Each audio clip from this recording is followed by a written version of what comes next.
Do we ever ponder about the justice of God? Is it fair? Is it righteous? Or does it seem harsh? These are questions that often stir in the minds of many. They're not easy to answer, but they're worth exploring. The writings of Apostle Paul, specifically Romans 1 verses 18 to 32, provide a unique perspective on this. They serve as a testament to understanding God's justice. Let's delve into the words of Apostle Paul in his letter to the Romans to gain insight. Paul begins by revealing God's wrath against all ungodliness and unrighteousness of men. What does this mean? The wrath of God as it is revealed in Romans chapter 1 is a divine response to human rebellion. It is not an irrational or impulsive outburst, but rather a measured and appropriate response to actions that contradict his perfect and holy nature.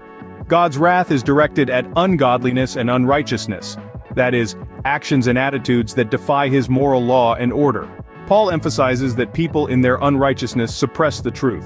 This truth is not hidden or obscure. In fact, it's been made clear to them, displayed in the very fabric of the world around us. This is an important point to grasp. God's wrath is not kindled because people are ignorant, but because they are willfully disregarding the truth they already know. Additionally, Paul points out that people have not glorified God or given him thanks despite their knowledge of him. This is a fundamental rejection of God's rightful place in our lives. Instead, they have turned to idols, worshiping and serving created things, rather than the Creator himself. This idolatry is a rejection of God's supremacy and a distortion of our purpose as his creation. We were made to worship God, not the things he has created. This rejection of truth and the worship of creation over the Creator are not just mistakes or misunderstandings, they are conscious decisions, deliberate acts of defiance against God. As a result, God gives them over to their desires, allowing them to experience the consequences of their choices. This is a sobering reality. God's wrath is not a distant or abstract concept, but a present and active response to human sinfulness. In the end, God's wrath is a manifestation of his justice. It is his righteous response to the suppression of truth, the rejection of his glory, and the worship of creation over the Creator. It is a sobering reminder of the seriousness of sin and the grave consequences of rejecting God. God's wrath, therefore, is not arbitrary but a response to human actions and choices. Paul continues to outline the consequences of rejecting God and choosing unrighteousness. When we read the words of Paul from Romans, a significant pattern emerges. He repeatedly uses the phrases "God gave them up" and "God gave them over." These phrases underscore a sobering reality. The consequences of rejecting God are not punishments inflicted by a vengeful deity, but rather, they are the natural outcomes that follow when we turn away from the divine compass of moral truth. Paul paints a vivid picture of a society spiraling into moral chaos, filled with unrighteousness, fornication, wickedness, covetousness, maliciousness, envy, murder, deceit, and a host of other vices. It's important to understand that God doesn't wish this upon anyone. Instead, these are the inevitable results when we choose to reject God and his ways. When we reject God, we reject his truths, his standards, and his love. We reject the very source of life and goodness, and in doing so, we open ourselves up to the destructive consequences of our own choices.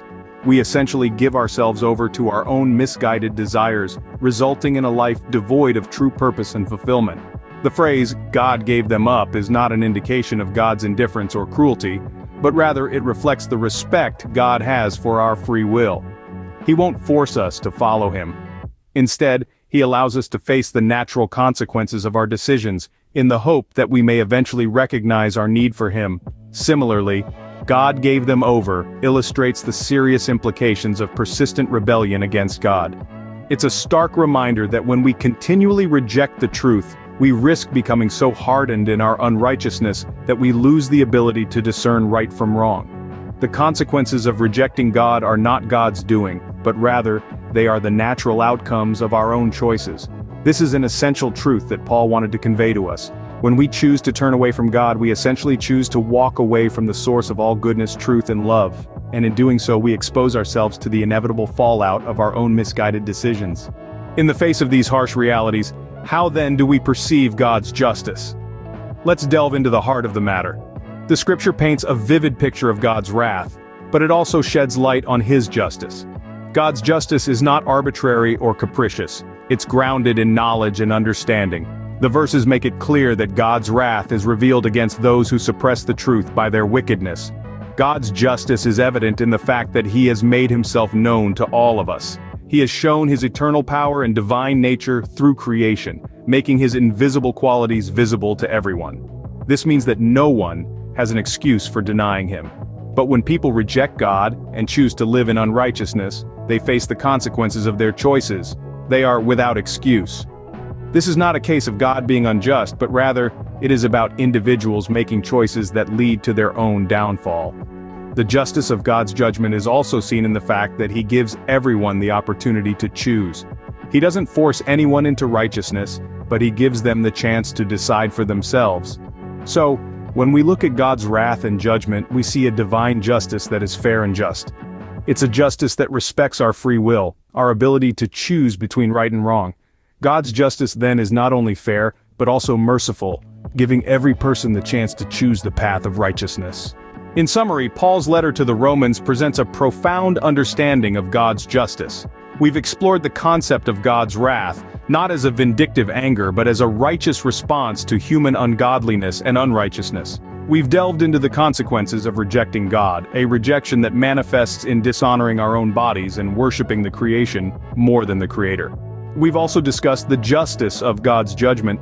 It's a judgment that comes from a place of love and desire for us to live in truth, not blinded by our own folly. God's justice, as we've seen, is not arbitrary. It is a reflection of his nature, holy, righteous, and true. Understanding God's justice helps us better comprehend his character and our relationship with him. It reveals the gravity of our choices and the importance of aligning our lives with his truth. May this understanding guide us towards a path of righteousness and a deeper relationship with our Creator.